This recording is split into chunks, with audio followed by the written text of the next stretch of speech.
Média Sorare. Média Sorare. Le premier podcast francophone dédié à Sorare. Salut, c'est Mehdi, Magic Mehdi sur Sorare. Je suis très heureux de vous retrouver pour cette toute nouvelle édition du podcast Média Sorare. Pour ceux qui ne connaissent pas encore Média Sorare, c'est un site d'actualité qui diffuse des articles, des analyses ainsi qu'un service d'accompagnement personnalisé pour ceux qui désirent se lancer ou s'améliorer dans le jeu. Lors de la précédente édition, j'ai pu accueillir Yacine alias Sorare Légion, créateur de contenu qui n'a pas la langue dans sa poche. Et pour cette nouvelle émission, j'ai le plaisir d'accueillir Julien Telouk alias Julien Telouk sur Sorare, animateur sur Game One et sur Fun Radio et manager Sorare. Salut Julien. Salut. Bah écoute, merci d'avoir répondu à mon invitation. Je suis vraiment très content de avec pouvoir plaisir, t'accueillir. Franchement, c'est avec plaisir puisque voilà, moi je suis un grand fan de Sorare et bon, je suis pas forcément le plus grand joueur de Sorare, mais c'était un plaisir de répondre à l'invitation. Ben oui, comme ça tu pourras aussi faire partager ton background qui est quand même assez massif, conséquent en tout ce qui est dans le jeu. Bon, il y a beaucoup lors de l'annonce que tu allais être notre prochain invité, il y avait quand même pas mal de réactions très positives et il y avait pas mal aussi de souvenirs qui sont revenus à pas mal de managers. On dit oh là, c'est toute ma jeunesse, etc. Est-ce que tu pourrais te présenter? Alors moi je m'appelle Julien Telouk, je suis principalement connu parce que je suis l'animateur de Game One depuis 2002. Game One, c'est une chaîne qui parle de jeux vidéo et aussi de nouvelles technologies. On parle d'iPhone, on parle de tout ce qui est nouvelles technologies à chaque fois en rapport avec souvent les jeux vidéo, mais pas que. On parle aussi de culture pop, donc c'est beaucoup les séries télé, le cinéma. Je suis aussi animateur à la radio sur Fun Radio où je parle justement de mes thématiques de prédilection, c'est-à-dire le jeu vidéo, la culture pop et les nouvelles technologies. Et à côté de ça, je suis entrepreneur, donc j'ai créé une marque qui s'appelle Rect, R-E-K-T, qui est une marque de mobilier gaming. Donc on fait des chaises pour les gamers, on fait des tables de bureau pour les gamers. Je suis aussi associé dans une autre boîte qui s'appelle Circle, qui est un comparateur de prix. En fait, c'est un algorithme qui trouve le meilleur rapport qualité-prix quand vous cherchez un produit à acheter. Genre si vous cherchez un frigo, au lieu de passer 7 heures à trouver le meilleur frigo, avec Circle, vous trouvez le meilleur frigo qui correspond à vos besoins. Et je suis aussi auteur de livres et de jeux de société. Voilà, à mes heures perdues, ça c'est plus pour le fun. J'invente comme ça des petits jeux de société. Donc là, le dernier que j'ai inventé, c'est Le Premier qui chante. Ça a rien à voir avec les jeux vidéo, c'est plus un truc pour se marrer, jouer entre amis et faire une sorte de mini karaoké quiz, tu vois. Donc une palette très très large, tu touches un peu à tout. Donc Fun Radio, c'est France pour nos auditeurs et mes compatriotes belges et à mon avis les Suisses ne te captent pas non plus. Dans tout ce qui est nouvelles technologies, etc. Bon, je présume que c'est vraiment très très large parce que il y a aussi la blockchain, il y a tu touches à tout quoi. C'est tout ce qui concerne les nouvelles technologies. Là, pour des raisons familiales, j'ai pas pu aller au CES de Las Vegas qui se déroule en ce moment même où on fait l'interview. Mais habituellement, je vais au CES de Las Vegas, qui est pour moi l'endroit où justement c'est vraiment important d'aller parce que c'est une véritable veille technologique de tout ce qui va arriver dans les 2-3 prochaines années. Ça va de la sortie, on va dire, d'un iPhone, d'un iPad, en passant par justement la blockchain, les NFT, toutes les nouvelles technologies qui pourraient servir pour le grand public derrière. Parce que l'idée à chaque fois, c'est de parler de toutes ces tendances technologiques qui vont arriver chez nous plus tard. Donc en ce moment, tout le monde est à fond sur l'intelligence artificielle, ça va être un peu le buzzword de 2023, je pense. Voilà, moi je parle de tout ça, de toutes ces nouvelles technologies, je m'intéresse à ça depuis toujours et pour moi, je le vois de toute façon dans le jeu vidéo a toujours été l'endroit où on teste une technologie avant qu'elle soit démocratisée au grand public dans divers domaines. Ça a été le cas notamment avec même des formats. On peut parler du format Blu-ray par exemple, le format CD avant que ça soit démocratisé dans le monde entier. On peut parler de la 3D avec ou sans lunettes, puisqu'on l'a connu sans lunettes avec la Nintendo 3DS. C'est aussi le cas de la réalité virtuelle, la réalité augmentée. Tout ça c'est venu dans les jeux vidéo au début. Et après derrière ça s'est démocratisé. Aujourd'hui vous voyez tout le monde faire des filtres sur TikTok, Snapchat et autres Instagram. Mais moi je faisais ça bien avant tout le monde avec mon iToy sur la PlayStation PlayStation 2. Donc voilà, c'est le jeu vidéo est en fait précurseur de beaucoup de choses. Pas mal de choses. Et ça permet de voir un peu la naissance de pas mal de technologies qui après nous accompagnent au quotidien dans notre vie de tous les jours. Mais avant ça, bah oui, il fallait tester quelque part. Pour terminer ta présentation, tu as quel âge? Alors je ne sais jamais l'âge que j'ai parce que j'essaye de pas compter. Mais non, j'ai 43 ans. On a presque le même âge, je suis un tout petit peu plus vieux que toi. Et tu es d'origine de quelle région? Tu es originaire de quelle région? Moi là-bas, je suis de région parisienne. Depuis toujours, grand fan du PSG. Donc là, le PSG, c'est plutôt la période où tout va bien. Mais j'ai connu les périodes où j'étais fan du PSG, ça allait pas bien. Où à l'époque, l'équipe, c'était Pierre Ducrot, Laurent Leroy, Francis Liasser, et il fallait affronter le Bayern de Munich. Moi, j'ai été supporter du PSG quand c'était la merde, tu vois. Ouais. Donc maintenant, tout le monde me dit, ah, ça y est, maintenant vous avez du pognon, vous avez Messi, Neymar, Mbappé. Et ben non, moi je suis pas un footix, je suis un supporter de la première heure du PSG. Quand j'étais jeune, mon père m'a amené voir des matchs au Parc des Princes. J'étais super jeune, j'ai vu le dernier match de David Ginola, le dernier match de Rai, Captain Rai. Et là maintenant, ouais, je suis toujours fan du PSG, mais c'est sûr que c'est plus sympa d'être fan du PSG maintenant qu'avant. Parce que je peux te dire, l'époque de Francis Liasser qui prenait son carton rouge à la 60e, c'était pas franchement agréable. Ça c'est pour les puristes. Honnêtement, c'est pas fait exprès, mais je crois que là je suis en train d'enchaîner. Les 5-6 derniers invités, c'est que des fans du PSG. Mais c'est vraiment pas fait exprès. Et tout la plupart aussi de la première heure, tu vois, les lamas, etc. Donc, écoute, c'est très intéressant. Et aussi, non, par rapport au foot, tu suis essentiellement le PSG ou bien tu suis vraiment ce sport-là de manière Alors moi, je large. suis un grand amateur de paris sportifs à la base. Donc, je suis tout le football parce que quand je parie, en général, c'est uniquement sur le football, sur tout type de championnat. Ça peut être championnat italien, ça peut être championnat anglais. Parfois même, je vais aller chercher des championnats néerlandais, grec, parce que souvent c'est un petit peu plus facile de parier sur ces compétitions-là parce que souvent on sait qui va gagner. La EK Athènes en général, ils sont plutôt pas mal. Donc je m'intéresse à tout ça parce que voilà, moi je parie beaucoup, notamment sur Unibet avec qui j'ai de très bonnes relations. Et donc je m'intéresse à tout type de championnat. Après, si je dois regarder un match en toute franchise, même si à cause de Sorare, souvent je me suis retrouvé à regarder des matchs portugais ou même de deuxième division de certains championnats, c'est principalement le PSG que j'aime regarder et principalement le PSG en Ligue des Champions. Je vais être honnête, moi ça c'est ce qui me fait vibrer autant qu'une Coupe du Monde. Une Coupe du Monde, c'est vrai que là pour le coup la Coupe du Monde, la dernière, et c'est le cas à chaque Coupe du Monde, moi j'aime regarder tous les matchs. Je regarde absolument tous les matchs, j'essaye d'être devant la télé pour chaque match, même si c'est un match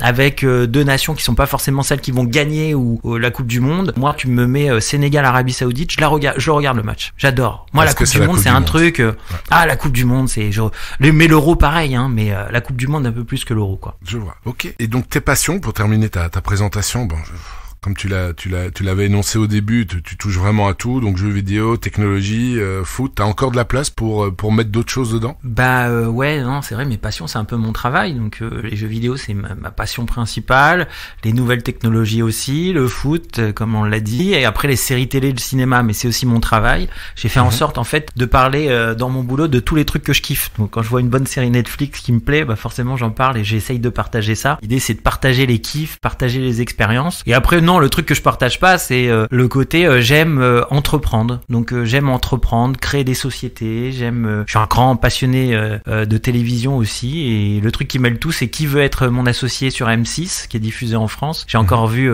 premier épisode hier de la 3e saison. Moi c'est entreprendre et voir des gens entreprendre, c'est quelque chose qui me passionne. Donc amateur de podcast, t'as aussi le temps pour ça ou pas? Oui, alors j'écoutais pas mal de podcasts avant, énormément justement sur le développement personnel, les mindsets, quand on veut créer une entreprise et tout. Ça m'a beaucoup aidé au lancement de ma société Rect, qui est sur le mobilier gaming. Après, là, ces derniers temps, je suis passé plus carrément aux livres audio, c'est-à-dire les livres qui sont souvent cités dans ces fameux podcasts. Donc, j'ai décidé d'approfondir les choses. Ouais, ça permet de gagner du temps en voiture, ou pendant les transports et tout. Ouais. Avant, je faisais les résumés en fait des bouquins, et maintenant, ça y est, je suis passé carrément au bouquin entier. Avant, j'utilisais une appli qui était pas mal, il s'appelait Cooper. C'est un truc je l'ai aussi. Ouais, c'est pas mal. C'est un truc qui te résume un bouquin en genre 15 minutes. Du coup, je me tapais genre 4 bouquins par jour. J'avais l'impression de devenir bionique. Mais maintenant, en fait, non, je passe carrément au vrai bouquin. Ça me fait rire parce que j'ai aussi connu ça il y a un an, quand il y avait le Covid et tout. Boulimique. Cooper, je l'ai détricoté dans tous les sens. Et puis maintenant, j'ai arrêté parce que après, ça te fait une tête comme un seau. T'as tellement d'infos différentes qui rentrent. Ça fait trop.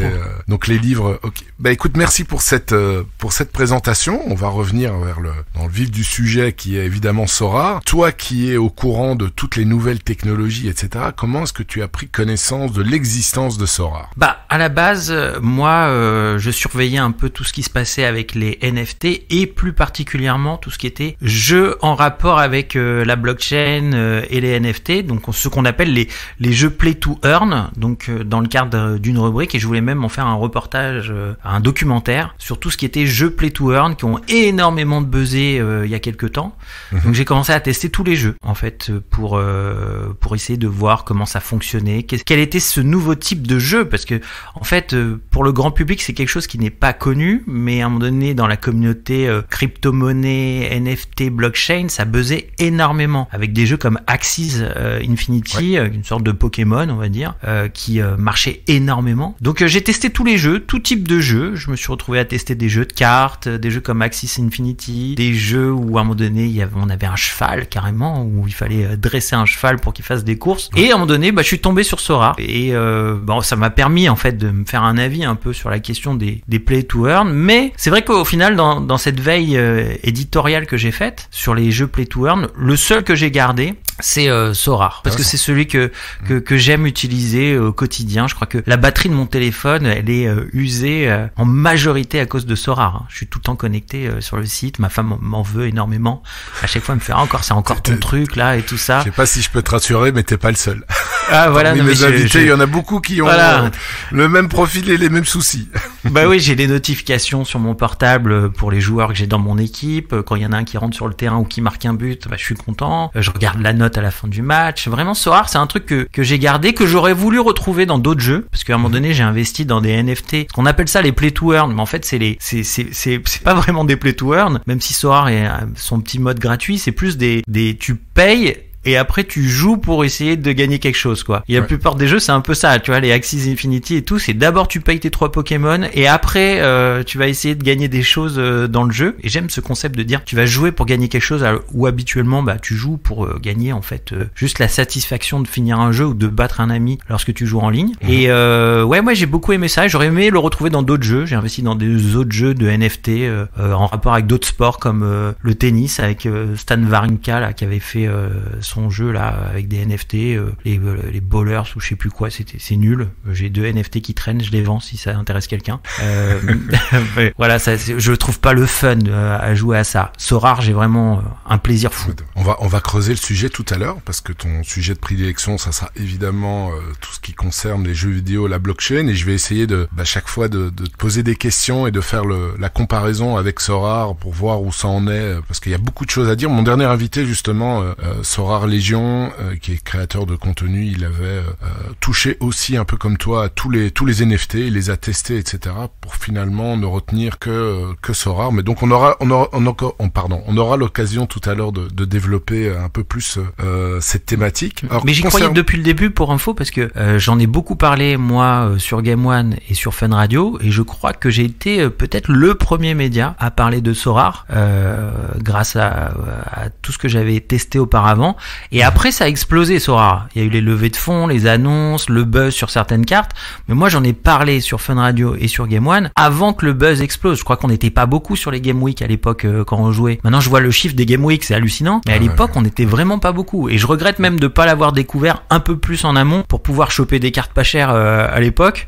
Moi je suis peut-être arrivé un peu plus tard que les autres. Mais je pense que j'en ai parlé avant tout le monde dans les médias traditionnels. Je regarde sur ta galerie, donc qui porte exactement le même nom, Julien Telouk FC. Tu t'es inscrit le 9 mars 2021. Donc ça correspond au moment où ils ont annoncé la première grosse grosse levée de fonds avec Piqué et Griezmann, et là ça a fait un boom incroyable. Il y avait tous les investisseurs crypto, et comme tu l'as dit tout à l'heure, c'était vraiment la hype des NFT à ce moment-là, et c'est vrai que ça a fait un gros boom. Avant de te poser des questions justement de la manière dont tu as appréhendé Sorare depuis le début, je vais brièvement présenter ta galerie. Donc tu t'es inscrit, comme je l'ai dit, le 9 mars 2021. Tu as 19 cartes limited, 48 cartes rares.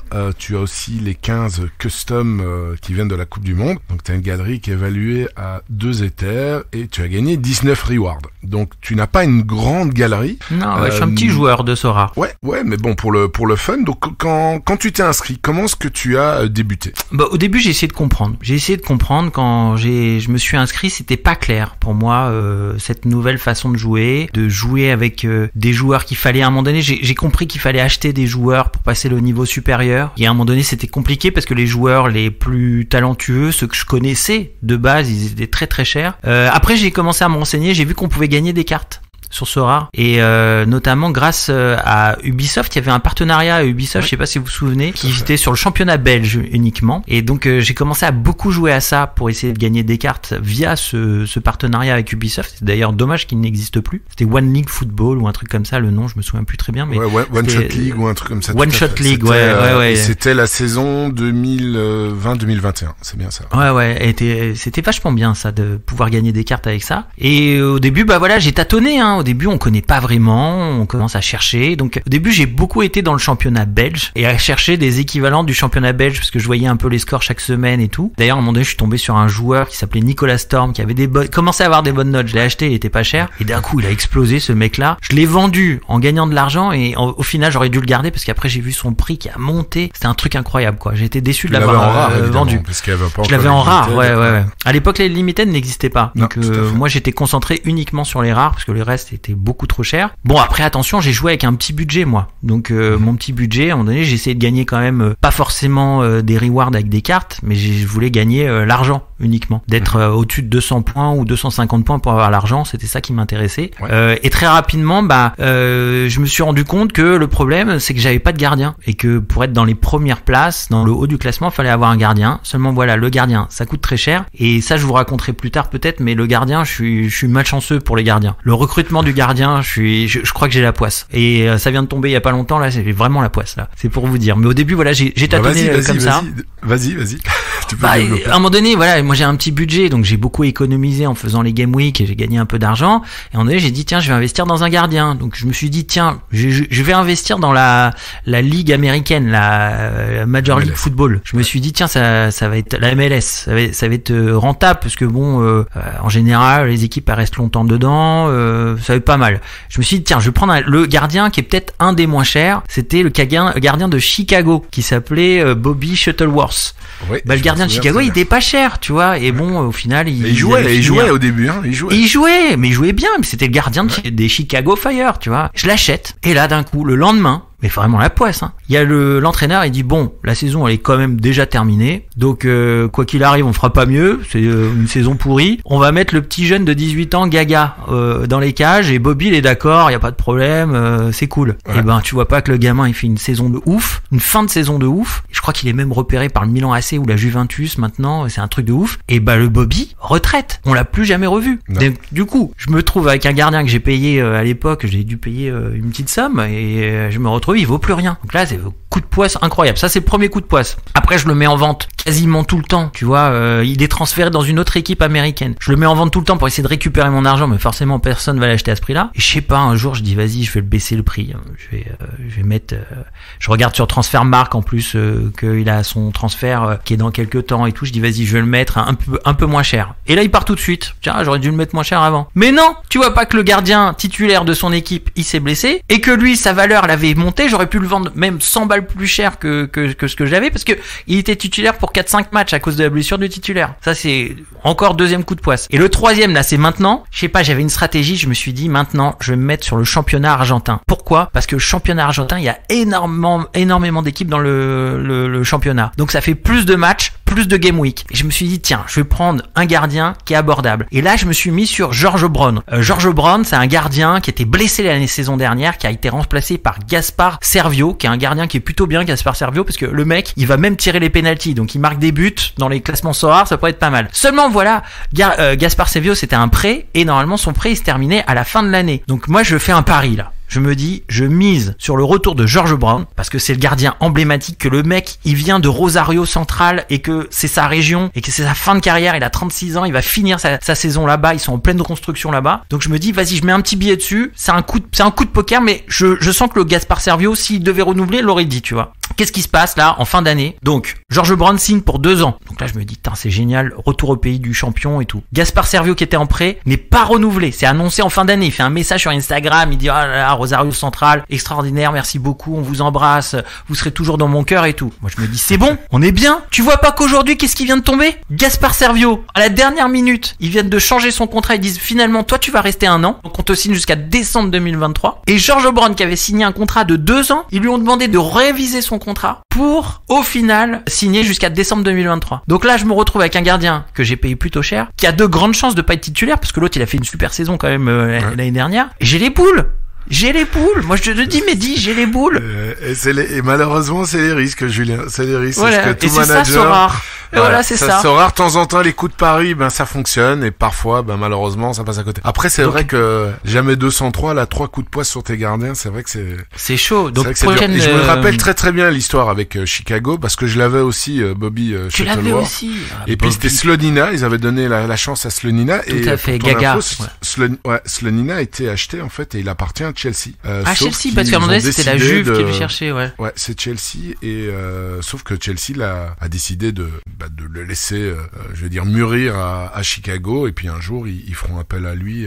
Ouais, non, c'est écoute, alors, du coup, tu vois, qu'est-ce que je fais maintenant du jeu. Alors du coup, j'achète des petits aux enchères, j'achète des petits joueurs gardiens moins de 23 ans qui n'ont pas forcément joué dernièrement. Je me dis un jour, je vais tomber sur un coup de bol, ça va marcher. Et à côté de ça, maintenant, je pense que je vais beaucoup économiser ou vendre certaines de mes cartes pour investir dans un gros gardien. C'est-à-dire pas un gardien 35 ans où au final je prends un risque comme j'ai fait avec Bobby et George Brown. Quoique ça se trouve, George Brown il sera titulaire, hein. Ça se trouve, je vais avoir un gros coup de bol. Hein. Mais je pense que là, je vais investir un gros paquet d'argent sur un beau gardien de 25 ans, 27 ans. Et de quel... Parce que quand je regarde tes cartes, par exemple tes gardiens en rare, tu as la plupart des... oui, je vois bien ton George Brown, je vois Cisniega aussi. Donc c'est principalement MLS. Tes défenseurs, t'as un peu de tout aussi. Je vois que t'as Alexandro aussi qui est là.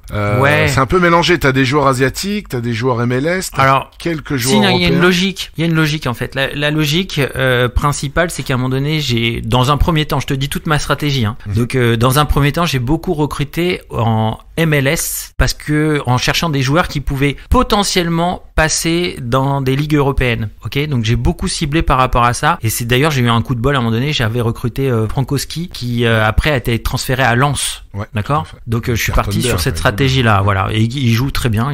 Franchement de temps en temps il a des très bonnes notes. Donc j'ai été plutôt content de ces investissements-là. Bon, il y en a certains qui ont raté avec des joueurs qui n'ont pas forcément percé ou souvent des petits jeunes qui étaient soi-disant prometteurs. Parce que du coup, en jouant à Sorare, j'ai passé un temps fou à regarder des articles sur des joueurs que je connaissais même pas. Des Ralph Priso qui étaient de joueurs canadiens et tout. J'ai passé mais je trouve ça passionnant parce que du coup je connais des joueurs qui ça se trouve vont buzzer dans 5-6 ans mais je trouve ça passionnant. Et on pourra dire on les a connus grâce à Sorare. Ouais. Exactement. Donc là aujourd'hui, tu vois, il y a quelques temps la stratégie c'était la MLS. Après il y a eu le championnat asiatique qui est arrivé là où le championnat européen allait se terminer. Donc j'ai à un moment donné, je me suis grave positionné sur le championnat asiatique parce que je voulais jouer les Game Week durant l'été, tu vois. Donc j'avais beaucoup investi par rapport à ça et au final, j'ai pas réussi à me débarrasser de mes joueurs asiatiques quand les championnats européens sont arrivés. Donc du coup, je me suis gardé certains joueurs, sachant qu'il y en a même un, il est descendu en D2 asiatique, donc du coup la valeur est vachement tombée. Et après sur Alexandro et compagnie, c'est parce que j'ai commencé un recrutement en fin août où c'était uniquement des joueurs qui potentiellement pouvaient être titulaires à la Coupe du Monde. Je savais pas qu'il allait y avoir un championnat championnat gratuit sur Sorare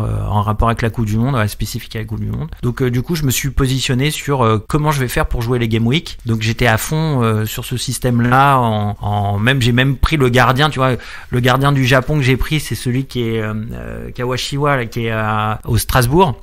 Ouais. Je l'ai pris parce que c'est un ancien et je me suis dit les Japonais, ils sont les anciens, l'expérience, ils sont hyper respectueux de ça. Ils vont pas mettre leur gardien principal qui descend en 2e division japonaise, tu vois. Je me suis dit c'est pas possible de commencer la Coupe du Monde avec un gardien comme ça. Il est en D2 et au final ils l'ont fait. Nanda là, ils l'ont gardé et du coup j'ai tenté des coups de poker pour essayer de jouer les Game Week. Je vois. Et là maintenant donc ton objectif donc c'est aligner une bonne équipe MLS, mais pour ça il te faut un gardien certain titu quoi. Exactement. Alors j'ai misé sur des petits jeunes, mais oui, il me faut un gardien titulaire, ouais, tout à fait. Mais là, je pense que sur les prochains mois, je vais essayer quand même de me débarrasser de mes cartes MLS pour me concentrer sur les championnats européens. Ok. Et donc je vois aussi que t'as quelques cartes limited. Bon, t'en as que 19. Là, ta stratégie par rapport à cette rareté-là, t'en as une ou bien c'est juste un test? Non, aucune. En fait, j'aime pas beaucoup les limited. Je vais être franc avec toi. J'ai testé à un moment donné parce que je me suis dit au final la valeur des cartes pour moi est vraiment trop faible, que je trouve ça moins intéressant le côté rare. Je trouve que il y a déjà les gains sont plus importants quand tu fais le championnat, la Game Week rare. Tu peux gagner de l'argent, c'est un truc tout bête, mais ça te permet d'économiser pour après réinvestir l'argent dans d'autres joueurs. En limited, je sais pas, j'aime pas ce concept d'avoir des cartes qui valent 2 euros. Alors, c'est plus accessible, c'est certes. Si j'avais pas eu les cartes rares et que je démarre aujourd'hui Sorare, je commencerais avec les limited. Mais là, j'aime pas trop parce que au final, quand t'achètes une limited, t'arrives pas à t'en débarrasser. Après, derrière, si t'as envie de changer de carte et tout ça, c'est très difficile parce qu'au final, l'offre est beaucoup plus large. Il y a 1000 cartes par saison, c'est énorme. Là où les rares, tu vas plus facilement délester une carte en la vendant peut-être parfois à 10% du prix, tu vois, 10% en moins du prix, mais tu vas pouvoir t'en débarrasser et réinvestir ailleurs. Là, j'ai des limited, je les ai mis souvent en vente et j'ai jamais réussi à les vendre, tu vois. Donc parce que l'offre est trop grande. Ouais. Et puis après le marché aussi a bien baissé au niveau de l'ensemble, mais certainement plus encore en limited, c'est beaucoup plus marqué que dans les autres raretés. Mais je sais pas si tu as vu la mise à jour de Sorare qu'ils ont annoncé à partir du 1er février, donc dans moins d'un mois. Capé, c'est ça. Ouais, donc il y aura le mode capé, donc le seul moyen en fait d'engranger des Ethers qui seront adossés au dollar, c'est en jouant dans ce mode capé à 240 points, mais ça sera aussi le cas en limited. Donc si tu alignes 5 joueurs dont la valeur sur la moyenne des 15 derniers matchs est inférieure à 240 et que tu dépasses 250 points avec cette équipe-là, tu peux prendre l'équivalent de $5 à chaque game week. Donc là, les limited, de nouveau, je trouve, ont une utilité et permettent quand même d'avoir un peu de revenus. C'est vrai que c'est un peu plus compliqué maintenant avec ce mode capé et en rare, c'est exactement la même chose. C'est aussi en mode capé qu'on pourra gagner les $50, mais là, il y a plus de premier palier. Donc c'est soit tu dépasses 250 points et tu as c'est dommage, et tu prends ton palier. Par contre, si tu as 245 points, malheureusement, tu as rien du tout. Donc là, ça a été une discussion depuis plusieurs mois, même depuis 2021 par rapport à ces paliers-là, que c'est ce qui rend en fait le jeu aussi viable et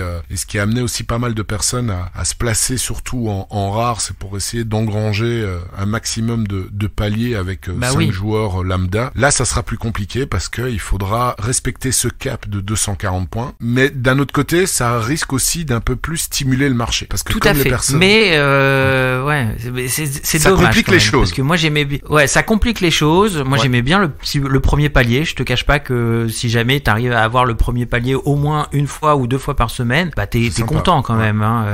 Et c'est sympa et c'est un truc qui était facile à avoir. Surtout tout comme avec j'étais un peu déçu du fait que tout comme je suis un peu déçu que dans les Global Game Week maintenant tu peux plus Global All Star, tu peux plus mettre un gardien carte commune. Avant on pouvait le faire, tu vois. Maintenant t'es obligé d'avoir un vrai gardien. Moi je me souviens d'une époque où on n'était pas obligé de mettre le gardien en carte rare. Non, c'est vrai.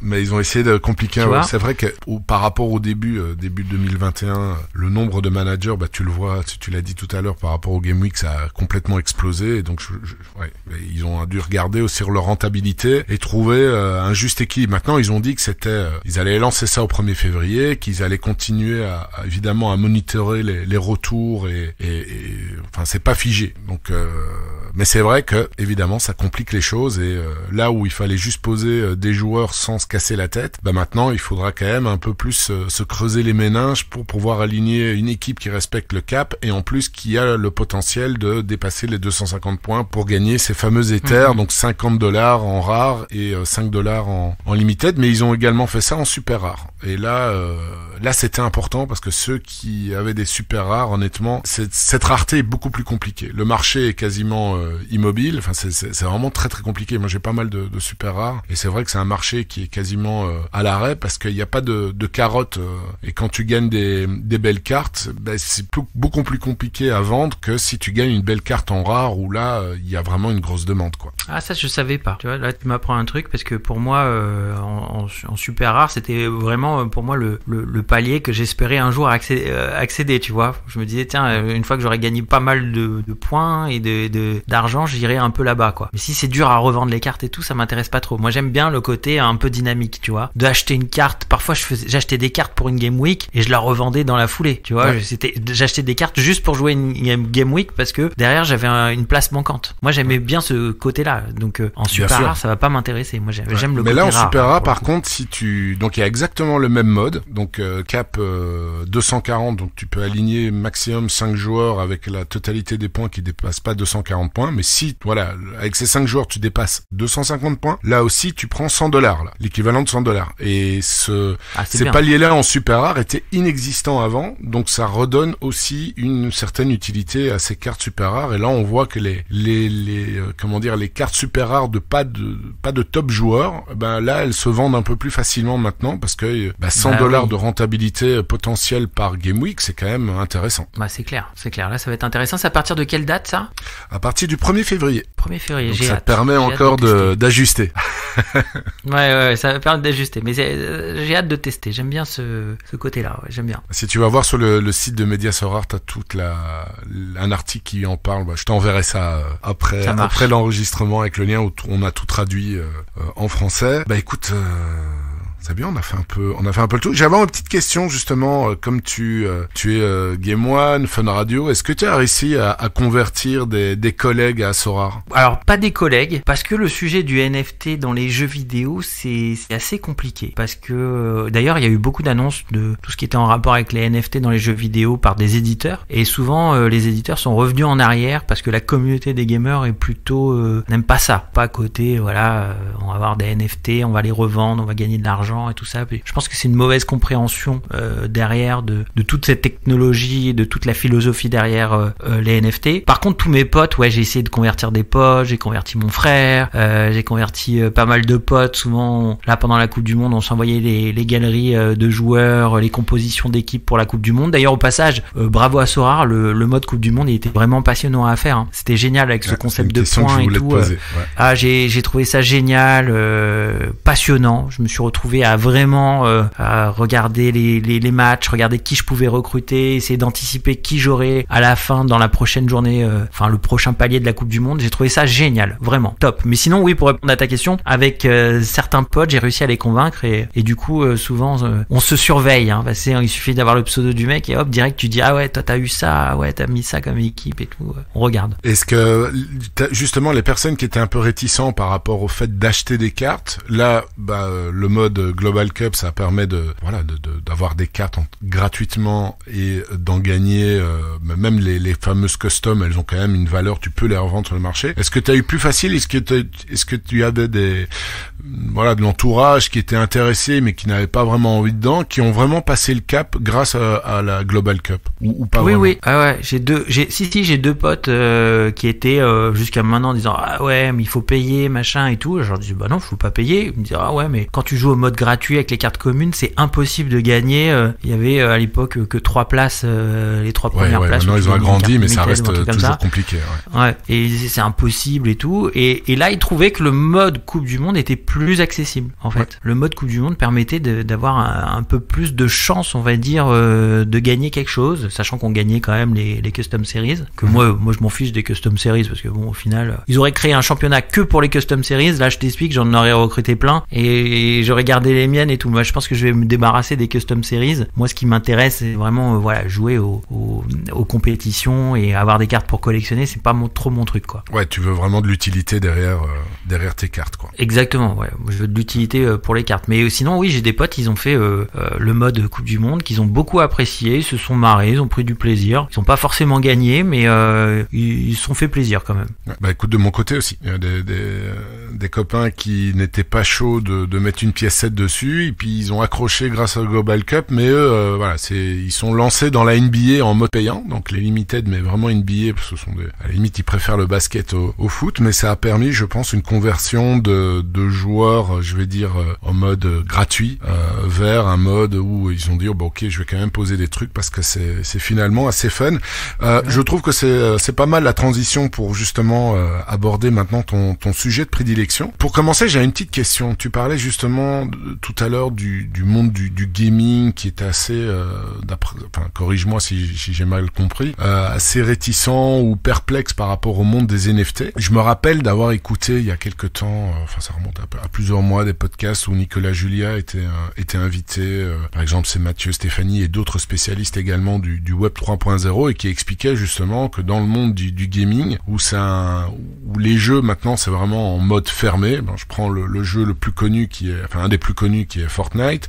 Tu sais pas revendre un skin, tandis que si c'est un NFT, ça serait possible évidemment de le revendre, mais évidemment les revenus, la majeure partie des revenus reviendrait à l'utilisateur et pas à la boîte qui a créé Fortnite. Quel est ton avis par rapport à ça? Est-ce que tu trouves justement que le monde du gaming ne devrait pas switcher vers le Web 3.0 pour ne pas être dépassé par des projets qui viennent justement du monde Web 3.0? Alors, le monde du gaming est violemment réfractaire aux NFT.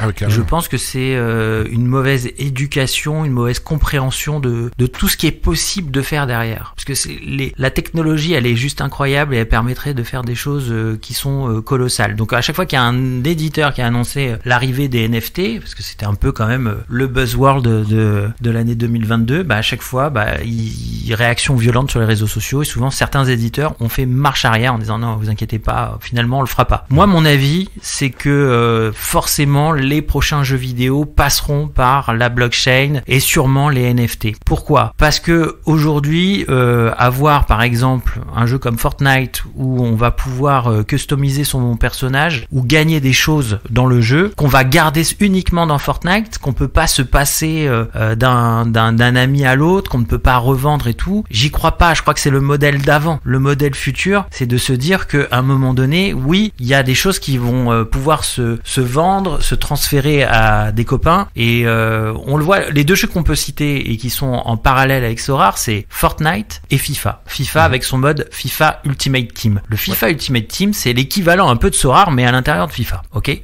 Mais ça reste à l'intérieur de la plateforme eSport, ça n'en sort pas. Je pense que demain, d'ailleurs, FIFA, la Fédération Internationale de Football, a rompu ses liens avec l'éditeur Electronic Arts. L'année prochaine, le jeu ne s'appellera plus FIFA, il s'appellera eSports FC. Peut-être ça va permettre à Electronic Arts de faire certains ajustements que la FIFA, la Fédération Internationale, n'acceptait pas. Peut-être l'arrivée des NFT dans le jeu, on sait pas, mais ça pourrait arriver. Pourquoi c'est important? Parce que demain, on peut imaginer, grâce à la blockchain, qu'on rappelle alors j'imagine les auditeurs ils connaissent, mais voilà, c'est une sorte de grand livre numérique où tout est tracé. Demain on pourrait très bien dire, regardez, les gens ils achètent des jeux vidéo d'occasion. Les jeux vidéo d'occasion, ça s'achète uniquement en magasin. C'est des gens qui sont venus en magasin au Micromania, ils ont revendu leur jeu et après moi si je passe quelques jours plus tard, je vais pouvoir acheter ce jeu. Tous ceux qui ont acheté un jeu en version numérique aujourd'hui, ils peuvent pas le revendre. Ok ? Si demain on avait la blockchain pour toutes les transactions de jeux en version numérique, peut-être même certains jeux en version édition limitée, avec un personnage unique pour les 10 000 premiers acheteurs, on pourrait revendre sur la blockchain, grâce à la blockchain ces jeux. C'est-à-dire, moi j'achèterais une version numérique du prochain FIFA, avec peut-être Pelé en joueur que je peux mettre dans mon PSG, et je me dis, tiens, ça y est, j'ai assez joué, je vais le revendre sur la plateforme, alors imaginons sur le PlayStation Store blockchain, j'appelle ça comme ça, et je vais te le revendre à toi, Mehdi, toi tu vas le racheter, peut-être moins cher que moi quand je l'ai payé, ou peut-être un petit peu plus cher parce que ça a pris de la valeur, et après peut-être PlayStation prendra une petite commission aussi au passage, tout le monde sera content, tu vois.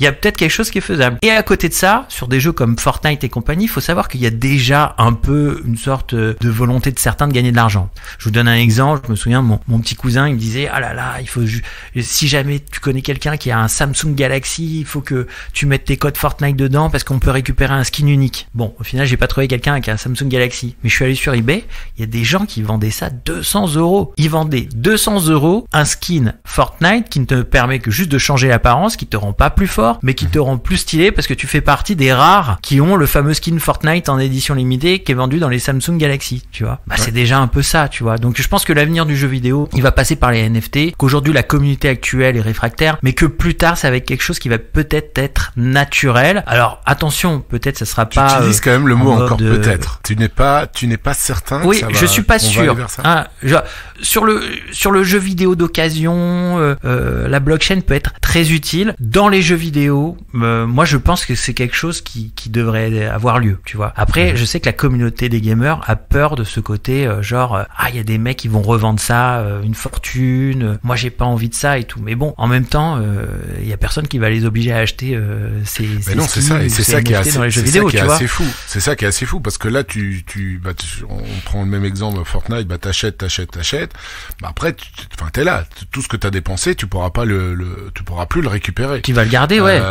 Tandis que là, t'achètes, c'est un peu de ça l'argent t'appartient foutu, et tu peux le revendre et puis à la limite tu peux récupérer quand même quelque chose de l'argent que t'as mis dans le jeu finalement pour te différencier, pour avoir comme tu dis certains skins pour se différencier, mais le fait de pouvoir ensuite créer une plateforme, un marché où comme tu l'as dit l'éditeur pourrait gagner un peu comme Sorare fait sur son marché secondaire en MLB, donc baseball et NBA, quand tu vends une carte, il y a 5% qui revient à Sorare Tout à fait. Je trouve ça assez Tout à fait. Et même pour les utilisateurs, ce serait quelque chose de hyper utile. Je vous donne l'exemple de mon beau-frère. Mon beau-frère, quand il avait 11 ans, c'était Fortnite non-stop toute la journée. Je pense que sur les 5 ans où il a joué à Fortnite, il a dépensé l'équivalent de entre 500 et 1000 €. Seulement voilà, il a grandi. Maintenant, il a 17 ans et maintenant, il s'intéresse plus aux filles. Donc le Fortnite, il l'a mis de côté. Peut-être il serait content de revendre ça, tu vois, de revendre tous les skins qu'il a achetés. Quelques sorties avec sa copine.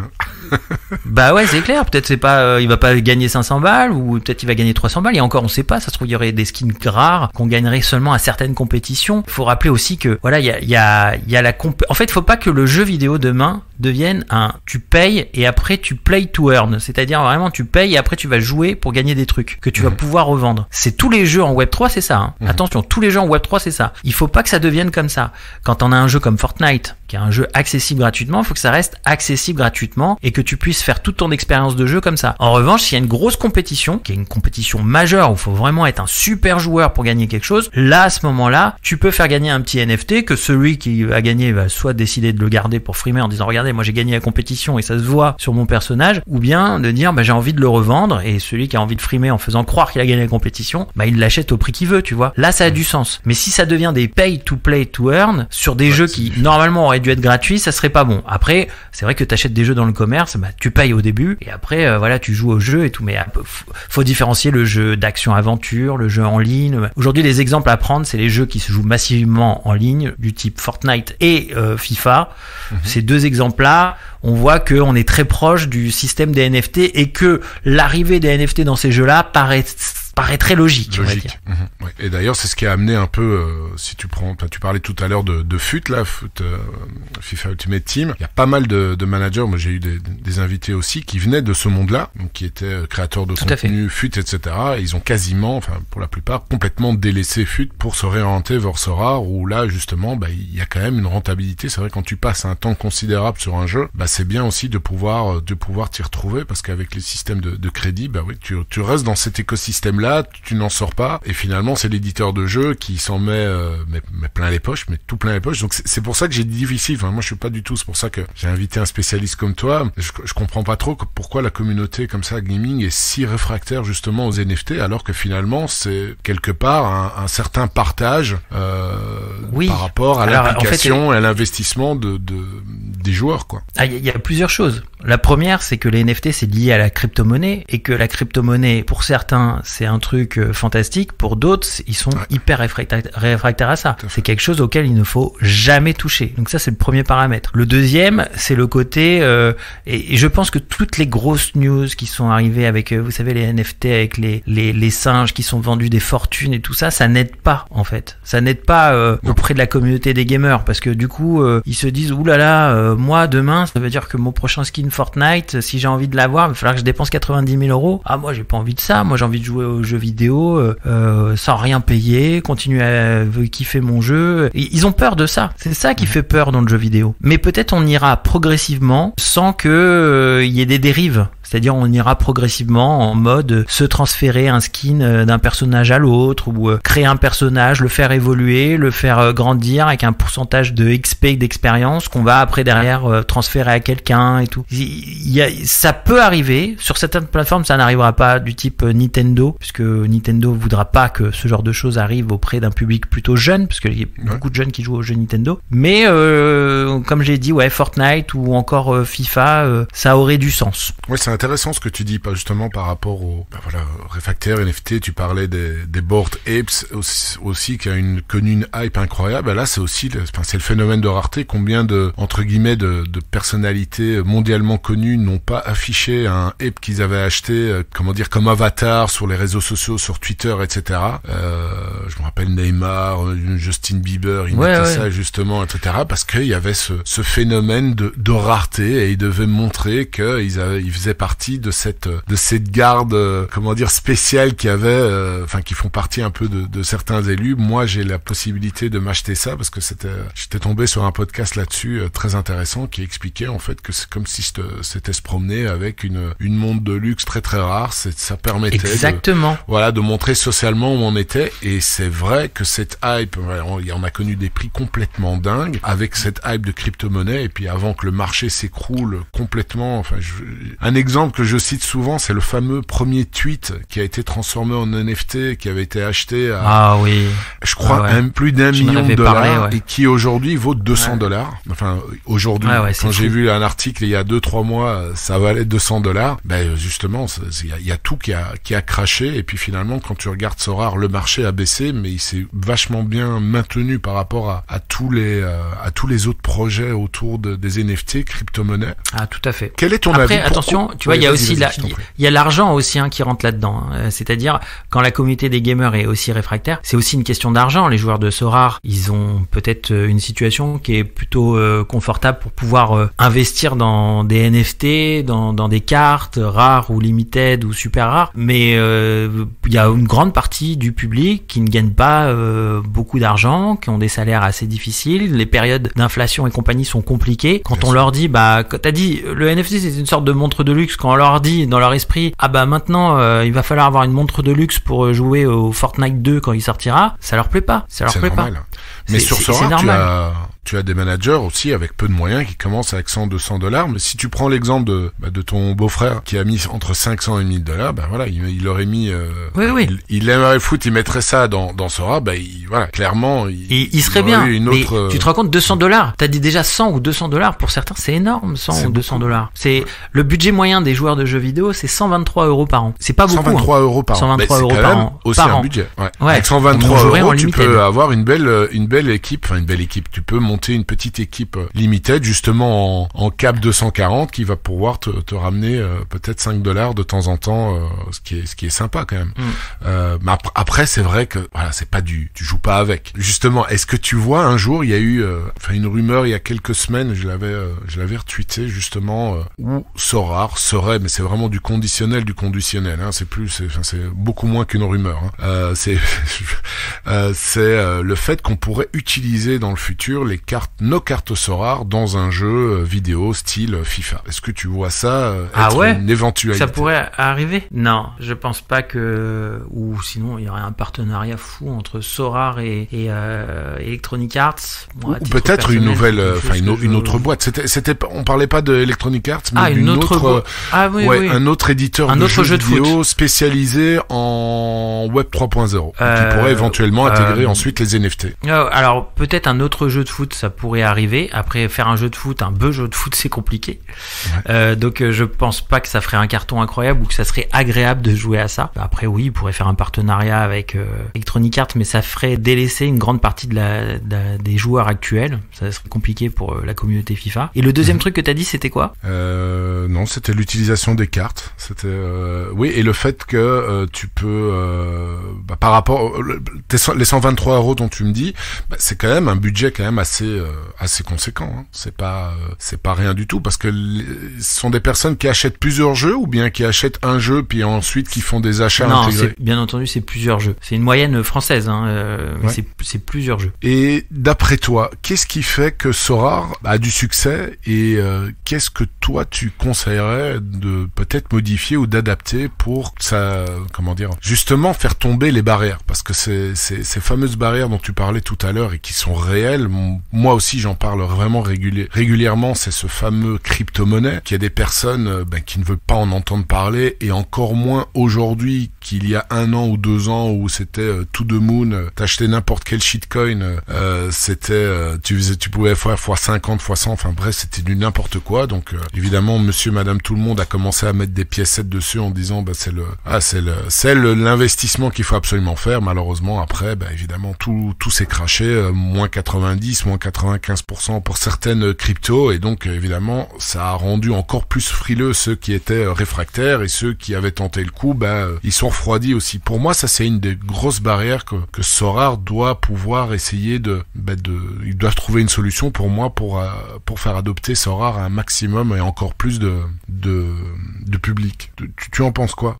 Déjà, si je donne un avis sur Sorare de manière journalistique, je trouve que déjà l'interface est très très bonne. L'interface de Sorare est excellente.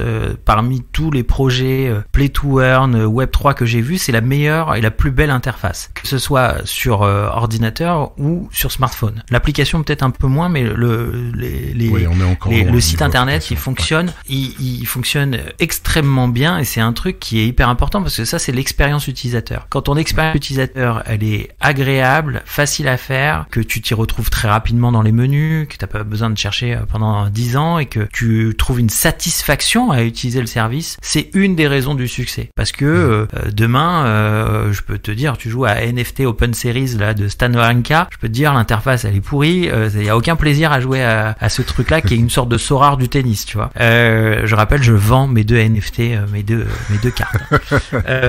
Mais Ballman, donc toi au niveau UX, tu trouves ça vraiment au point, parce qu'il y a pas mal de managers qui trouvent que l'expérience utilisateur pourrait être mieux. Mais toi, en tant que spécialiste du gaming, tu es vraiment satisfait. Ça peut toujours être mieux, mais honnêtement, c'est une très très belle interface. On s'y retrouve facilement. Il y a plein de trucs qui ont été rajoutés ces derniers temps là, notamment quand t'as des cartes de joueurs que tu regardes ou tu surveilles. Maintenant, il y a directement les prix des dernières ventes qui sont listées. Là où avant, il fallait cliquer sur le joueur, regarder un peu ce qui était vendu, et c'était pas dans l'ordre chronologique à chaque fois. Donc, faut un peu fouiller sur les dernières transactions. Donc tout ça, c'est des choses qui sont améliorables, mais d'un point de vue général, utiliser le service est très très agréable, moi je trouve. C'est quelque chose qui est plutôt sympa. Il faudrait rajouter beaucoup de choses, peut-être des stats qu'on retrouve d'ailleurs sur des services comme Unibet entre l'équipe, pour essayer de prévoir un peu qui on va mettre dans notre Game Week et compagnie. Mais sinon, d'un point de vue général, je trouve que voilà, c'est vachement bien. Après, sur l'accessibilité, c'est-à-dire le joueur qui arrive, qui va jouer pour la première fois, jouer à des jeux Web3 avec des NFT où il faut avoir le petit porte-monnaie électronique et compagnie qui contient de la crypto, c'est pas quelque chose qui est accessible pour le très grand public. C'est pas simple, c'est pas un truc qui est simple d'accès. Moi je pense qu'il faudrait simplifier ça au maximum, que souvent il faut le MetaMask, les machins et tout ça. C'est pour certains joueurs, c'est quelque chose qui est compliqué. Et le deuxième truc que je proposerais d'améliorer, c'est vraiment de rendre les choses beaucoup plus faciles pour ceux qui jouent en mode gratuit. C'est-à-dire que Sorare soit un vrai jeu gratuit avec des ligues, et peut-être quand t'as des cartes rares ou limited, t'es dans une autre ligue, mais quand tu joues avec les cartes communes, que ça soit quelque chose de facile d'accès et où tu gagnes quelque chose. J'ai l'impression que moi, j'ai beaucoup de cartes communes maintenant, à force d'y jouer, alors j'en gagne plein, mais j'ai jamais réussi à avoir un prix lors d'un championnat commun, tu vois. Ouais, le truc casual, là, j'ai jamais gagné, tu vois. Je sais pas si toi t'as gagné, mais moi j'ai jamais gagné. Je vois de temps en temps des mecs sur Twitter qui arrivent à gagner, je me dis, ils sont super forts, ils ont de la chance. Moi, j'y arrive pas. Et je me dis que si t'avais ça, qui te permettrait derrière de faire la transition avec les limited ou les rares, c'est un point d'entrée extraordinaire. C'est-à-dire, imaginons, c'est plus facile de gagner des cartes dans le mode casual. Et au bout de 3 cartes gagnées, tu dis, vas-y, je vais investir sur les 2 prochaines, et vas-y, tu fais le championnat limited, et après, une fois que tu gagnes beaucoup, peut-être tu vas aller vers le championnat rare, et ainsi de suite, tu vois. Tout à fait. Donc, qui est véritablement une progression pour les joueurs assidus. Ça, c'est quelque chose. J'essaye de retrouver le tweet de Nicolas Julia là, mais clairement, il avait défini les objectifs pour 2023, et dans ces objectifs-là, il y avait clairement cette progression prévu pour les utilisateurs, mais également le fait, comme tu disais là justement avec MetaMask, etc., c'est compliqué, mais que ça soit facilité, aussi bien de mettre que de pouvoir retirer. Il faut que ça soit facilité. Ouais. Et que ça soit un vrai free-to-play. Que ce soit un jeu, parce que pour moi c'est un jeu, Sora. Moi, je sais pas comment vous, la communauté Sora, écoute, vous voyez, mais pour moi c'est un jeu. À chaque invité a son avis. Il y en a clairement où ils disent, moi c'est un jeu, je kiffe, je mets ce que je suis prêt à perdre parce que voilà, j'adore jouer à ce jeu-là. Et puis t'en as d'autres, et t'en as beaucoup aussi. Plus la galerie est assez conséquente, plus il y a ce profil un peu d'investisseur quand même qui est au moins égal, si pas au-dessus du profil joueur. Où là, clairement, la rentabilité, elle a une importance. Moi, je fais partie un peu de ces joueurs. C'est-à-dire que j'ai quand même investi parce que j'y croyais à fond dans ce jeu-là, et c'est vrai que les résultats, il y a quand même une petite part de ROI qui a son importance, c'est clair. Moi je parle pas de retour sur investissement, moi je parle de victoire. J'ai envie de gagner, tu vois. Moi en fait je suis un grand fan de FIFA. Ça c'est clair. Je suis un passionné de Football Manager. Voilà, je Football Manager, FIFA, j'adore les paris en ligne, je retrouve un peu tout ça dans Sorare, tu vois, et avec la passion du football et tout. Le basket je connais pas trop, mais je joue quand même au Game Week de basket en mode gratuit. Bon, j'ai jamais gagné, mais au final je joue quand même si je connais pas trop les joueurs, je regarde les stats rapidement sur le chiffre qui est en bas, et j'essaye de composer un peu le truc, qui est déjà en mode capé d'ailleurs chez eux, parce que quand on joue, on voit que peut-être ça ressemble un peu à ce qui va nous arriver là début février sur le mode foot. Mais pour moi c'est un jeu, j'ai pas envie de gagner de l'argent, mais j'ai quand même l'envie de gagner. Donc moi le fait de gagner, soit de gagner de l'argent dans les Game Week, soit de gagner des cartes, je suis content. Tu vois, gagner une carte, tout de suite je vais vérifier c'est quel joueur. Peut-être un jour je vais tomber sur une bonne carte, tu vois, un truc genre Mbappé ou Messi, et là je serais super content, et là je me poserai la question, est-ce que je le garde, est-ce que je le vends, et si je le vends, peut-être je peux acheter 4 joueurs encore mieux que ça et tout. Bon bref, tu vois, moi je suis plus un peu sur ça. La progression, c'est ça qui me botte, moi. C'est la progression, d'avancer, de gagner, mais je suis pas sur le retour sur investissement. Moi je suis pas sur ça. Moi le retour sur investissement, je suis pas là en train de me dire je vais acheter cette carte là et je vais la revendre. Là t'as aussi des spécialistes là-dedans en achat-revente. Donc t'as plein de managers, et c'est ça en fait qui est intéressant dans Sorare, c'est que t'as tellement de profils différents. Chacun en fait joue à Sorare par rapport à son profil, à ses objectifs, à sa stratégie, à son budget, au temps qu'il peut y consacrer, etc. Et dedans t'as toute une série de managers qui font uniquement de l'achat-revente. Moi, ce qui me fait kiffer, c'est vraiment aligner mes joueurs, et puis vraiment le SO5. Donc essayer d'être le plus haut possible au niveau des Game Week, et vibrer en même temps que mes joueurs. Voilà, ça me fait kiffer. Voilà, vibrer, c'est vraiment le terme. C'est vraiment vibrer. Moi, c'est un jeu qui me fait vibrer, en fait. C'est vraiment le terme, ça. Ça me fait vibrer quand je recrute des joueurs et que ça devient des petites pépites. Ça me fait vibrer dans le mauvais sens quand les mecs se blessent et que au final, je vais pas pouvoir les utiliser et que je vais pas pouvoir les revendre. Ou quand je vais essayer de recruter un gardien qui au final se retrouve pas titulaire. C'est vraiment, ça me fait vibrer. C'est un jeu qui me fait vibrer. Moi, j'aime ce jeu. Est-ce que tu suis encore, parce que c'était un thème qui a été abordé avec mon dernier invité, justement, Axis Infinity, qui s'est bien craché, en tout cas au niveau de la valeur, je veux dire, des NFT. Est-ce que tu suis encore ce jeu-là ou pas du tout? Je suis plus. J'ai beaucoup joué à un moment donné pour tester, parce que j'ai testé tout type de jeu, et je trouvais que c'était pas un jeu très agréable au final. Dans les jeux vidéo, en fait, tous les jeux que j'ai testés en NFT, la plupart étaient nuls, mais nuls. Et au final, quand tu fais le comparatif, on a des jeux dans la vraie vie des jeux vidéo qui sont bien mieux que certains jeux Web3. Ça, qui sont même largement mieux, tu vois. Ouais.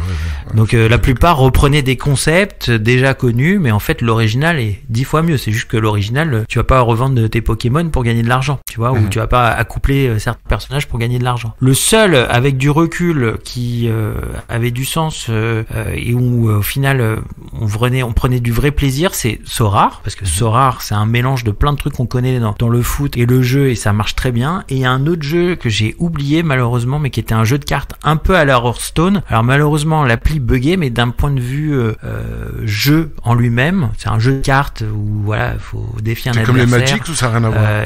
C'est pas un peu comme les Magic, ouais. Oui, c'est celui-là, exactement.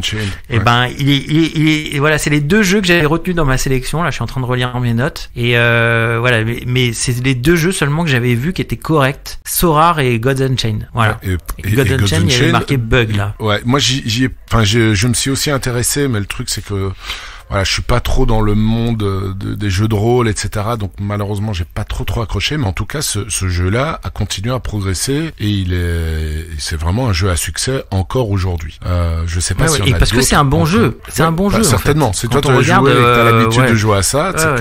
C'est que ça doit être vrai. Et, c'est un bon jeu. Finalement, les deux jeux que t'as kiffé, c'est les deux jeux qui fonctionnent bien, quoi. Oui, parce qu'au final, tout est une question d'expérience utilisateur. Alors, God Unchained, j'aurais préféré à l'époque quand je l'ai testé, il y avait pas l'application iOS, tu vois. Moi, je joue à Hearthstone sur mon iPad. J'aurais voulu jouer à Gods Unchained sur mon iPad, tu vois, au final. Ouais. Et quand je jouais sur mon Mac, ça buguait énormément. Souvent, il y a des parties qui frisaient et compagnie. Mais d'un point de vue général, quand on faisait des parties, ça marchait extrêmement bien. C'était vraiment un jeu qui avait du sens et qui était bon. Et tout comme Sorare, l'interface, là, tu vois, je suis devant Sorare, là, et je trouve que cette interface, elle est claire, elle est nette, on la comprend facilement. On comprend que, voilà, quand on met des cartes en vente, qu'il y a le marché des transferts avec les enchères, tout est compréhensible. Souvent, et God Unchained c'était un peu comme ça, quand t'allais pour revendre des cartes et tout ça, c'est un peu compliqué. Il y en a beaucoup, ils ont des marchés qui sont un peu compliqués, ou sinon ils ont pas la communauté qui permet derrière d'avoir une dynamique qui fait qu'on va revendre des cartes, ça va être rapide, ça va être animé, on va dire. Tu es là pour le long terme avec Sorare, tu kiffes vraiment le jeu et t'es là, t'es parti pour y jouer encore pendant longtemps. Ah ouais, tu sens qu'il y a peut-être un moment, t'auras un moment de lassitude. Non. Non, moi, comme je t'ai dit, c'est un mélange pour moi de un peu football manager, football, paris en ligne, tu vois, tout est un peu mélangé là-dedans pour moi. Moi, j'aime beaucoup. Non, moi, je vais être là longtemps. Attends, si j'achète des joueurs de moins de 23 ans qui n'ont jamais joué, c'est que j'espère qu'ils vont jouer dans 2-3 ans. Donc voilà. Donc là, je vais essayer de rester pour le long max, terme, quoi. Ouais. Il y a pas mal, tu as cité moi, la stratégie comme ça. Ok. Tu as cité le mot qui est un peu tabou dans la communauté Sorare, c'est paris sportif. Alors, t'inquiète pas, j'ai déjà eu des invités, même qui sont parieurs professionnels, etc. Pourquoi c'est tabou? Mais ça a été tabou dans le sens où, voilà, on sait parce qu'il y en a qui disent, Sorare c'est un jeu, il y en a d'autres qui disent, Sorare c'est un jeu d'argent. Clairement, à partir du moment où il y a de l'argent en jeu, je pense que ça peut être considéré comme un jeu d'argent, et c'est la raison pour laquelle, avec l'Argel, etc., que Sorare a vraiment bien plus développé son mode gratuit pour éviter qu'il soit taxé uniquement de jeux d'argent. Mais il y a pas mal d'anciens parieurs ou de parieurs aujourd'hui dont le pari en fait est devenu marginal parce que ils se sont redirigés beaucoup plus ou intégralement dans Sorare. Où là ils disent voilà, on aligne nos joueurs, on perd notre pari, on a toujours nos joueurs qu'on pourra aligner à la prochaine Game Week, tandis que si tu mets X somme et que tu perds ton pari, ta somme elle a complètement disparu, elle s'est volatilisée. Oui, mais à l'inverse, tu paries aussi sur des joueurs quand t'achètes des cartes, et les joueurs peuvent demain descendre en D2 ou se retrouver dans le championnat division 3 belge, et là t'as fait un pari sur un joueur et tu t'es raté. Moi je l'ai vécu, donc moi j'ai fait des paris ratés, je peux te citer, là j'ai la carte devant moi, il s'appelle Liam Fraser, il était pourtant à la Coupe du Monde, hein. Pour info, il était dans le staff de la Coupe du Monde, c'était un défenseur qui jouait, quand je l'ai acheté, c'est un défenseur canadien qui jouait à Toronto, donc à un moment donné j'avais beaucoup ciblé l'équipe de Toronto, il y avait des bons joueurs, il est jeune, tu vois, il a 21 ans sur la carte que j'ai, seulement voilà, il était à la Coupe du Monde, hein, mais il joue en 3e division belge. Bah je peux te dire, lui, j'ai fait un pari et je l'ai bien perdu. Ouais, mais il est jeune, tu donc t'as l'avantage que il est jeune, il reviendra un jour. Plus bas. Ouais. Et le truc, c'est qu'il a été quand même à la Coupe du Monde, hein. Là, tu comprends pourquoi les Canadiens, ils ont jamais gagné, ils ont jamais passé les poules, hein, parce que là, avec des joueurs de 3e division belge, ça va être compliqué. Il a pas joué, le pauvre. Ouais, d'un côté, c'est pas étonnant, mais bon, voilà. Écoute, le championnat belge, il est connu pour sortir quelques pépites, donc pourquoi pas 3e division, c'est là du temps de jeu. Tu vois, mais c'est pas perdu. Je vois ta carte. Je vois ta carte. Mais elle vaut encore quelque chose, tu vois. Elle vaut encore quelque chose, oui. Je comprends ce qu'il dit sur le côté, ta carte, pari gagné ou pari perdu, ouais. Tu l'as acheté à 0,06 Ether, bah elle vaut encore à 0,015. Donc tu divises par 4, mais c'est pas 0, tu vois. c'est pas zéro, mais cette année-là, l'équipe de Toronto, elle m'a pas aidé, hein, parce que j'avais acheté aussi Erickson Gallardo, tu vois, aussi là un petit pari. J'ai acheté même 2 cartes de ce mec-là parce que je me suis dit à un moment donné, lui, il va exploser, il a l'air bon. J'avais regardé des vidéos de lui et tout ça. Bah, il est parti dans un championnat qui est pas couvert par Sorare au Venezuela ou un truc comme ça. Bah voilà, j'ai pari perdu, c'est comme ça. Donc maintenant j'ai 2 cartes de Erickson Gallardo si ça intéresse quelqu'un. Voilà, il faut patienter. Moi aussi, j'ai pas mal de jeux. Il faut patienter. J'ai Ospina, le gardien. C'est des paris quand même. Et voilà, mais ça vaut encore, tu vois. Et comme Ronaldo, là, tu peux plus l'utiliser. Là, il est parti à Al Nassr en Arabie Saoudite. Le championnat n'est pas couvert. À part pour les matchs de Champions League asiatique, où là, c'est couvert. Mais sinon, le championnat saoudien n'est pas couvert. Mais la carte, elle vaut encore pas mal parce que là, c'est plus l'aspect collectible.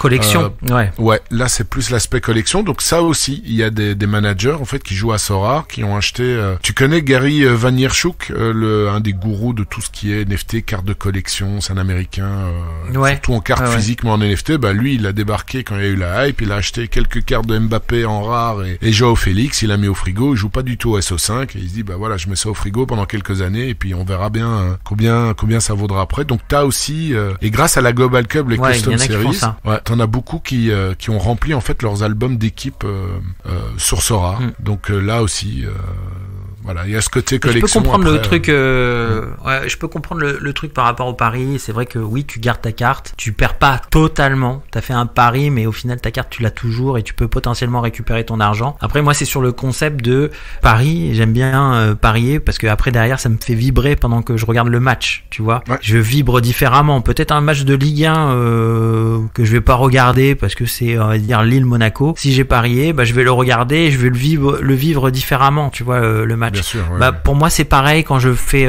Sorare. Si j'ai un joueur qui est aligné à Lille-Monaco, bah je vais même pas regarder le match pareil. C'est-à-dire, je m'en fous de qui gagne. Tu vas regarder ton joueur. Mais j'ai envie que mon joueur, je veux qu'il fasse des bons trucs. Du score. Voilà, je veux qu'il joue bien, tu vois. Moi j'avais le truc pendant la Coupe du Monde, c'était assez comique parce que c'est vraiment c'est la première fois qu'on vit la Coupe du Monde quand t'es manager Sorare de cette manière-là. C'est vrai.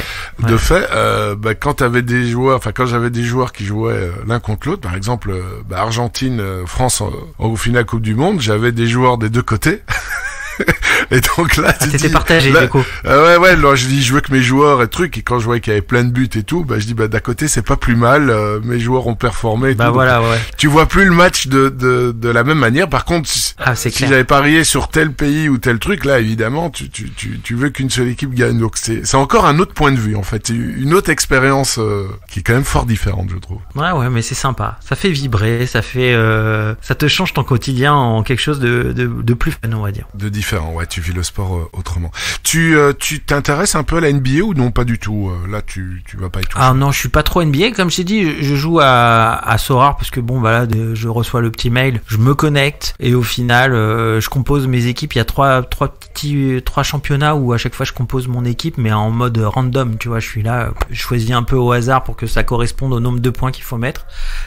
Après, je regarde les résultats, mais vite fait, voir si j'ai gagné une petite carte ou pas. En général, je gagne des cartes communes tout le temps. Ouais. D'ailleurs, j'ai gagné que des cartes communes. Mais non, ouais, je regarde. J'ai même fait la même chose avec le baseball, mais comme je m'y connais pas, c'est pas le truc que je suis, quoi. Ouais, mais c'est pas ça qui va te pousser à passer plus de temps pour étudier ce truc-là, quoi. Donc, non, c'est pas plus mal, hein, écoute. Non. Après, si demain, mais tu vois, c'est toujours la même chose. Là, c'est sur le niveau de l'accessibilité. Si demain, je vois que je commence à gagner des limited sur la NBA, au bout de 2 limited ou 3, je vais peut-être commencer à réfléchir à peut-être je vais essayer d'investir dans un petit pack. Là, j'ai vu qu'il y avait des packs en vente sur la NBA. Peut-être investir dans un petit pack pour commencer à essayer de tester, tu vois. Ouais, bah écoute, c'est une évolution saine en fait. Quand ça se passe de cette manière. Mais je dépenserai jamais 100 € pour avoir une carte dans le truc de NBA. Ça va pas me faire vibrer, je regarde pas les matchs. Voilà, mais en plus, même si on regardait, après, il faut assurer le lendemain. C'est clair. On va aborder le questionnaire rapide. Ton joueur préféré dans la vie réelle est sur Sorare et la raison pour laquelle tu as choisi ce joueur. Bah moi là ces derniers temps c'est Mbappé hein. Ce mec là il m'impressionne. Facile. Ouais, c'est qui joue dans ton équipe préférée. Ouais, je sais que c'est facile mais c'est un mec ça m'impressionne quand je vois les records de Giroud en équipe de France en termes de buts. Je vois Mbappé, je vois son âge, je me dis putain le mec il a déjà gagné une Coupe du Monde, il a fait une deuxième finale de Coupe du Monde, mais combien de buts il va nous mettre quoi. Alors peut-être je pense qu'il va partir du PSG hein. Il va se retrouver peut-être dans une autre équipe genre Real Madrid ou City ou ailleurs et je lui souhaite à un moment donné peut-être de partir ailleurs mais c'est un joueur qui m'impressionne par sa façon bon déjà je trouve impressionnant quand il joue même si à la Coupe du Monde quand même ils ont réussi à le verrouiller bien comme il faut et je pense qu'en Ligue des Champions ça va être un peu la même chose donc ça va être compliqué mais il a sauvé le PSG et l'équipe de France plus d'une fois quand même avec son talent devant le but qui est incroyable et après la mentalité là de cette mentalité de retourner au PSG très peu de jours après la finale d'aller jouer un match contre Strasbourg mais qu'est-ce qu'il s'en fout d'aller jouer contre Strasbourg quand t'as fait la finale de la Coupe du Monde même moi j'avais pas envie de le voir ce match moi je m'en battais les couilles de voir Strasbourg qu'est-ce qu'on s'en fout putain on a vécu la Coupe du Monde c'est dur là la descente elle est chaude et ben lui il va sur le terrain il s'entraîne il s'échauffe il est au taquet il marque des buts ce mec là m'impressionne et je me dis que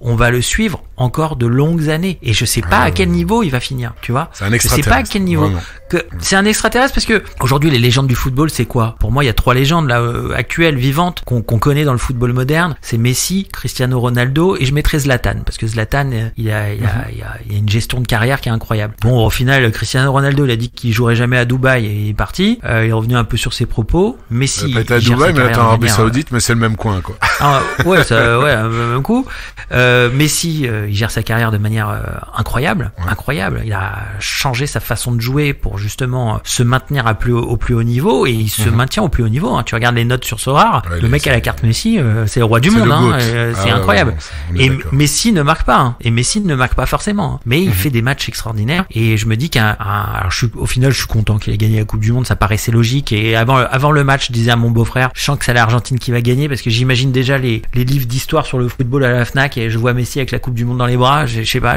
ça paraît logique dans l'histoire du football tu vois mais je pense que Mbappé il va en gagner une deuxième il va en gagner une deuxième et il va peut-être faire encore une finale voire même 2 parce que ce mec là il m'impressionne et cette mentalité qu'il a il est impressionnant ouais il est hyper doué peut-être un jour j'aurai une carte la génération derrière parce que voilà, moi je suis pas français je suis né en France mais je suis pas français mais c'est le plus gros vivier de talent au monde aujourd'hui quand tu vois l'équipe elle a quand même moins de 25 ans la moitié de l'équipe elle a moins de 25 ans t'en as encore tout plein derrière qui sont très très jeunes et très très performants c'est clair la formation elle est assez incroyable donc ouais je te suis ça sera probablement pas sa dernière finale loin de là parce qu'il est pas tout seul et parce qu'il est très très fort et surtout que derrière il a beaucoup de coéquipiers qui ont un super niveau aussi. Mais tout à fait il y a son frère ça se trouve les prochaines Coupes du Monde ça sera son frère alors pas au même poste mais on a eu les frères Hernandez ça paraissait improbable avant d'avoir 2 frères comme ça dans les mêmes équipes en équipe de France on a l'impression qu'on est dans Olive et Tom et au final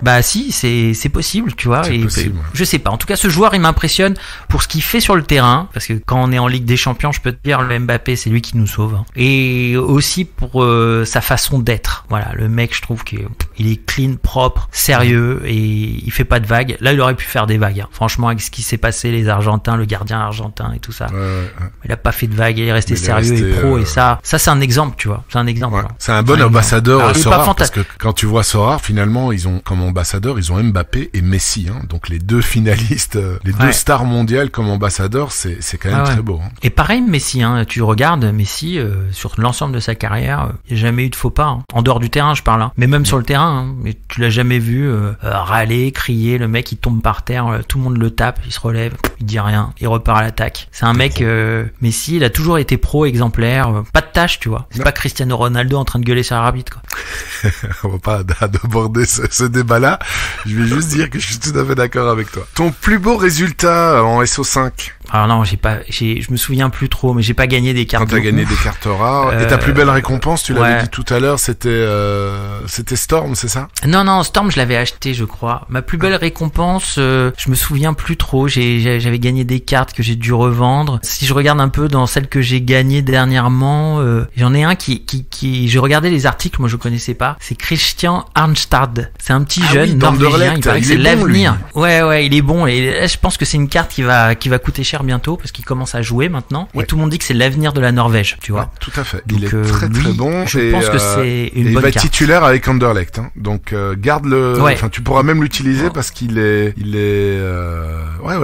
sa place de titulaire dans l'équipe. Donc ça c'est un beau. Lui je le sens bien. Je pense que ça peut le faire. Ouais. Lui c'est une bonne carte. Après sinon j'ai gagné des cartes à droite à gauche, mais j'ai pas eu des super résultats là. On m'avait demandé de faire une interview Sorare, mais moi je suis pas un grand joueur de Sorare. J'ai pas encore les super cartes. Un jour je les aurai. Non mais c'est pas grave. Même à tous les niveaux, gagner une belle carte, bah écoute, ça fait toujours très plaisir. Je te cache pas que quand je gagne un gardien, je suis plus content que quand je garde un joueur de champ. C'est tout ce que je te souhaite, de gagner un bon gardien qui joue. Voilà. C'est vrai. Là j'ai gagné un gardien il y a pas longtemps, mais il est parti dans un championnat pourri. C'était un gardien remplaçant jeune de Fenerbahçe qui s'appelle Oytun Özdogan. Je sais pas si tu connais, mais lui pour l'instant il joue pas. Mais je me dis que je vais le garder parce que lui on sait jamais, un jour peut-être il va se retrouver titulaire dans un championnat turc. Ouais, les jeunes gardiens U23 en général faut les garder parce que dès qu'ils deviennent titulaires, t'as le prix mais qui explose. Là c'est du c'est du x10 quoi. C'est vraiment impressionnant. Bon, ton coup de poisse, on va pas revenir dessus, ça va te faire un peu de mal. Histoires de gardiens. Alors je sais pas si le George Brown va être un coup de poisse, mais on va suivre ça et s'il est pas titulaire, vous penserez à moi en disant il a vraiment de la poisse sur ça. On aura dit ça sera le jamais 203. Ouais, exactement. Alors est-ce que tu as des joueurs ou un joueur à suivre plus particulièrement qui t'a impressionné? Un autre joueur que je trouve puissant et franchement quand il joue, je trouve que c'est un bel attaquant, c'est Leao au Milan AC. Ouais, très bien. Un très très bel attaquant. Je trouve que je l'ai vu à la Coupe du Monde et quand il joue avec le Milan AC, c'est un excellent joueur. Donc moi aujourd'hui j'aurais dit ça. Et en voyant le triplé de Ramos au Portugal, au début je t'avais répondu Ramos. Alors à suivre, mais ce petit jeune en tout cas à la Coupe du Monde quand il a mis son triplé, je me suis dit tiens lui, je l'avais mis tout de suite dans mon équipe Global Game Week spéciale Coupe du Monde, tu vois. Ouais, il est impressionnant. Tout de suite, je l'avais vu, mais. Et en plus, il fallait le faire, hein. Avec Ronaldo sur le banc, il avait un peu de pression, le garçon, quand même. Mais ouais, complètement. Et lui, comme c'est un petit jeune et tout ça, c'est genre les joueurs qu'il faut suivre. Leao aussi est jeune et il fait de très bons matchs. Il a fait encore un très bon match là, il y a pas longtemps. Je l'avais dans mon équipe casual. Dernière question. Bon, t'en as touché un mot tout à l'heure, mais si tu avais Nicolas Julia devant toi, qu'est-ce que t'aurais envie de lui dire? N'importe quoi, c'est toi qui choisis. Déjà, je dirais bravo, j'adore ton jeu. Franchement, j'avais entendu parler de Nicolas Julia avant. C'était en fait avant que le projet Sorare se lance, il y avait des bruits de couloir et on disait il y a un projet qui va arriver. C'est un peu les cartes Panini numériques façon Mon Petit Gazon. Il y avait des bruits de couloir par rapport à ça. On en parlait. Au début, quand on me parlait de ça, moi je croyais pas du tout. Et si je devais le voir, je lui disais déjà bravo parce que j'adore ton jeu. Je joue tout le temps et je kiffe jouer à ça me provoque beaucoup de plaisir. Et après derrière je dirais ça serait cool quand même de rendre le jeu plus accessible en mode gratuit, que ça soit un vrai free to play et que quand on joue en free to play on gagne des choses. C'est-à-dire que quand tu joues en mode gratuit, tu sois pas juste 3 à gagner ou juste une dizaine, mais qu'il y ait plein de gens qui gagnent des choses. Ça j'aimerais que ça soit comme ça. Ça serait cool d'avoir un truc plus gratuit quoi, que ça soit encore pas un truc payant. Ouais, un free to play c'est quoi dans les jeux vidéo? C'est un jeu qui est accessible gratuitement avec des options payantes pour ceux qui veulent soit avancer plus plus vite, soit être plus fort. Bon, là, c'est un peu ça. Là, il faudrait qu'on ait une option gratuite. Là, à ce moment-là, on peut gagner plein de cartes limited. Et pour les autres, alors je sais que maintenant que les cartes limited, c'était pour les 100 premiers, mais avant, c'était les 3 premiers, dans le... Ouais, tout à fait. Là, ils ont quand même augmenté à 100, c'est déjà ça, et c'est la même chose. Déjà, c'est bien. En NBA, c'est les 1000 premiers, si j'ai bonne mémoire. C'est les... 100, c'est bien. Alors, quand on était à l'époque 12 000, 100, ça aurait été cool. Là, on est quasiment 90 000 à jouer chaque semaine. 100, c'est pas beaucoup, quand même. Ça va être compliqué. Faut faire augmenter les cartes dans tous les sens, ou je tombais sur les bonnes cartes pour essayer de gagner. Mais voilà, que ça soit plus accessible et que on gagne plus de cartes limited pour laisser d'autres joueurs la chance de pouvoir monter en niveau. Parce que imaginez demain, on gagne 5 cartes limited en casual. Après derrière, on fait les game week avec les cartes limited. Peut-être on gagne au bout de 1 an ou 2 ans plein de cartes, on les revend et on passe en rare et ainsi de suite. On monte en puissance. Moi, c'est ce que je m'étais dit au début en commençant avec les rares. Je me suis dit un jour, j'aurai assez pour monter en gamme et aller sur les cartes super rares, quoi. Et peut-être un jour, je me suis dit, je vais peut-être gagner une carte unique, Mbappé ou un truc comme ça. Là, si t'as assez de filleuls, au 30e, tu prends ta carte unique. J'ai jamais réussi à avoir assez de filleuls. J'en ai gagné quelques-uns, mais après, à un moment donné, j'ai lâché l'affaire. Mais oui, c'est une motivation de plus.